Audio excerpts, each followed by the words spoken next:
You're listening to How to 20-something, the best podcast that helps both men and women navigate their 20s and learn how to adult across all aspects of their lives. We're going to focus on career, relationships, finances, fitness, nutrition, and all of the common challenges and obstacles a typical 20-something will face in this post-college life. I'm your host, Jess Diamond, and I am the CEO and founder of Jess Diamond Coaching, where I help young professionals get their shit together, gain their confidence, and own their life.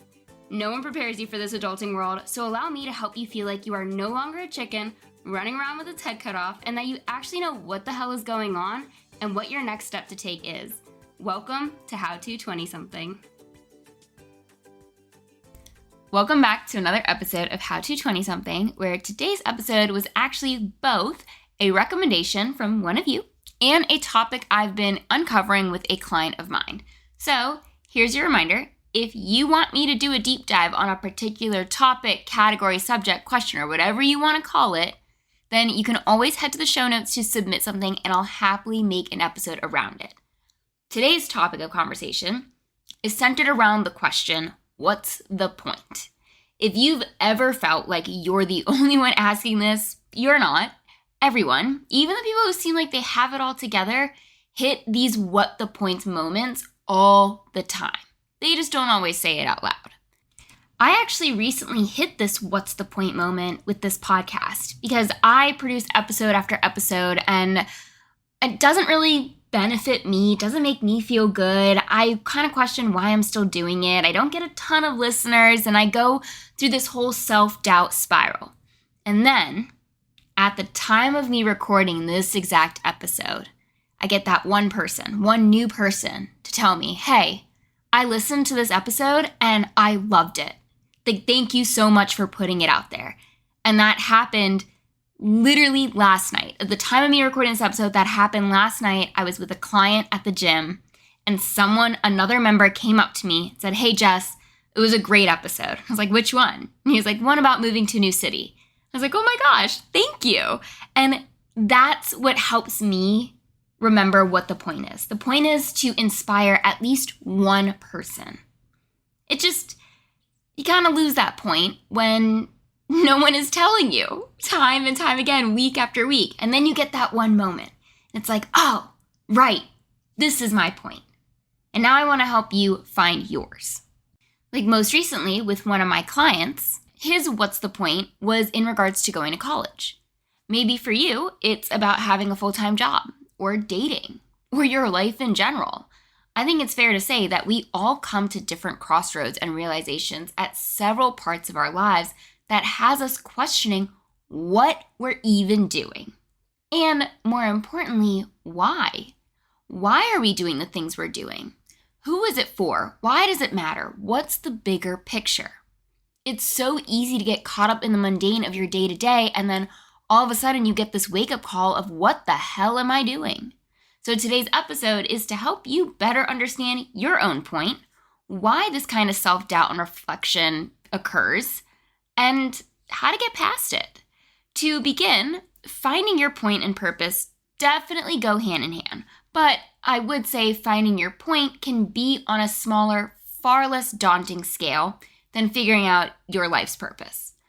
For example, sometimes you're thinking, what's the point of going to this 30-minute meeting every Tuesday?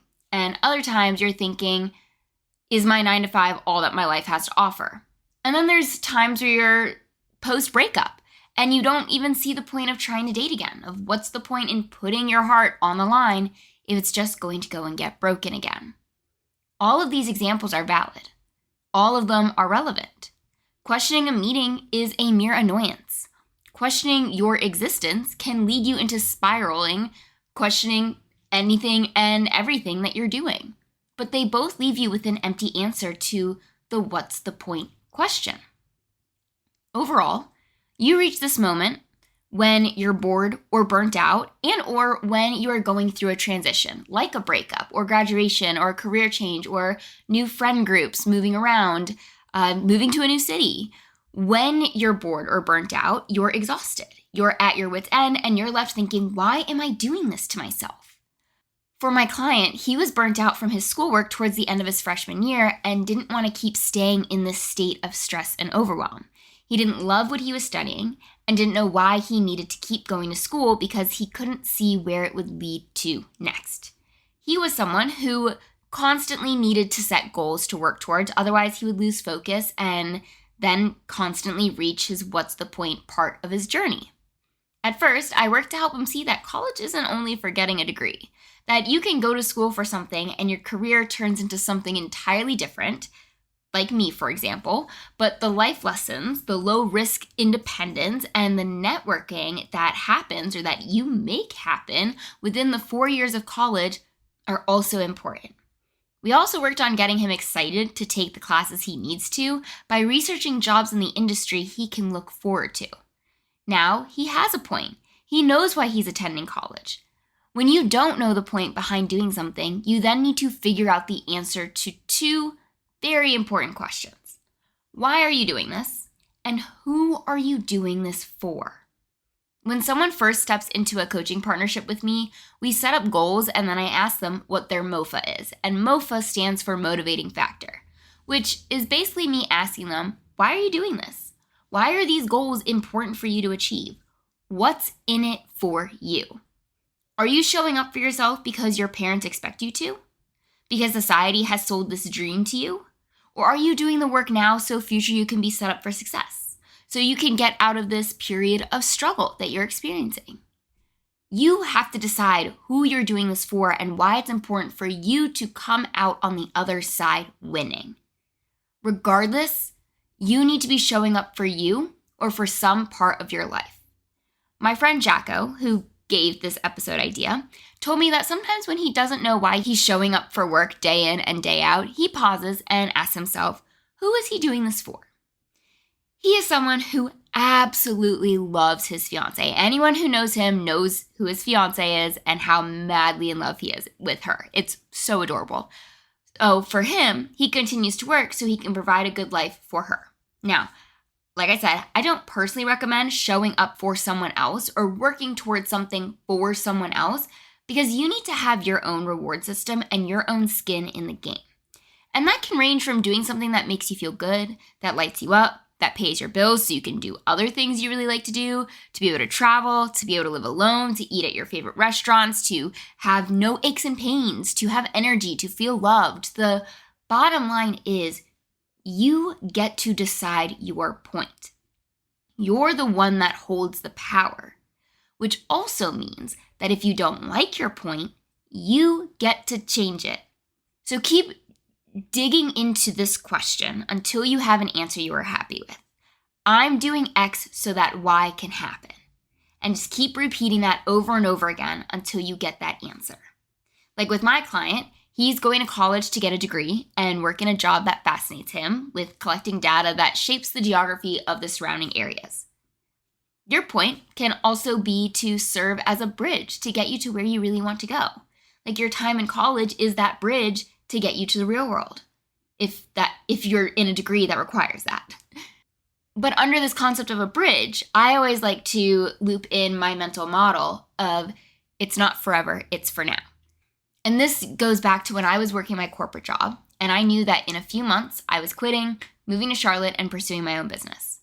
What I was doing in my day-to-day life was to help me save money and work on my business outside of work hours to make the transition to the self-employed world easier.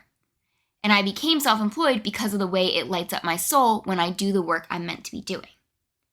My point is to currently help 20-somethings find their point, but 2 years from now, that could be different, and that's okay. And 4 years ago, it was different. That wasn't my point yet. Your point will continue to change and will carry different weight depending on what it is and what season of life you're in. But knowing that you have the power to change the why behind why you're doing what you're doing is what will help you stay grounded in your own values and feel like you are living your life for yourself, rather than spiraling into the world of nothingness. Because if nothing feels worth it, or you find that there is no point you can create for yourself, then you need to take different action in that area of your life and change things up to help you find that point and direction. You need to keep trying something new until you're able to figure out your own point. There's always a reason to be doing something. It's asking yourself if that reason is heavy enough or important enough for you. And the point you're trying to define doesn't have to be some massive noble thing. I think we get caught up in that it needs to be curing cancer or solving world hunger. It can literally be to afford a nice dinner this weekend or a vacation once or twice a year. It's what you have deemed to be worth it to create more of in your life. More friends, more love, more muscle, more opportunities, more time, more money. Answering your own version of what's the point is being able to reframe something that you think is a waste of time or feels like a waste of time in this particular moment or season into giving it a reason. And recognizing that why you're showing up is going to be different than why a coworker, friend, family member, or other person is showing up. Because you could both be showing up to the gym, but you're there to fight some demons, and your friend is there because they're insecure about their biceps. Which brings me to my final point, and that is sometimes your point is short term. It's just that day or that hour. And other times it's going to be long term, like building a life that gives you time and financial freedom. What matters is that you don't lock yourself into thinking that your point is permanent, because it is going to change as you change and as circumstances change. It's what keeps you on your toes and makes life interesting. So as I move into wrapping up this episode, there are 3 questions I want you to ask yourself this week. And please know that I don't want you to save these questions for when you've reached your dreaded yet inevitable what's the point moment, but answer them for yourself now or over the next few days. And they are, where in my life am I asking what's the point? The second one is, do I know my why? Like why I'm showing up in my life, why am I showing up in this particular area? And does my point feel good to me? If it doesn't, how can I reframe it or change it, take action in that area until it does? And if you care to share your answers with me, then I'd love to hear from you. Just send an email to coach.jessdiamond@gmail.com. But I hope this episode opens your eyes to what your point is, because losing your point means you're not following your path, but rather a path someone else built for you. I won't go as far to say that everything has a point to it, because some things are totally pointless and just time killers. But I will say most things have a point. And it's possible and extremely important for you to find yours. On that note, this does conclude another episode of How to 20-something. I know it's a little bit of a shorter one. If you liked what you heard, if this episode helped you define your point, or if you know someone who has thoughts like, what the fuck am I doing with my life? Or why am I doing this? Or the exact what's the point thought, then please share this episode and send it to that friend, post it on social media. Help me help the other 20-somethings in this world navigating the most confusing decade of their lives. And as always, I can't wait to be in your headphones again next week with another brand new episode.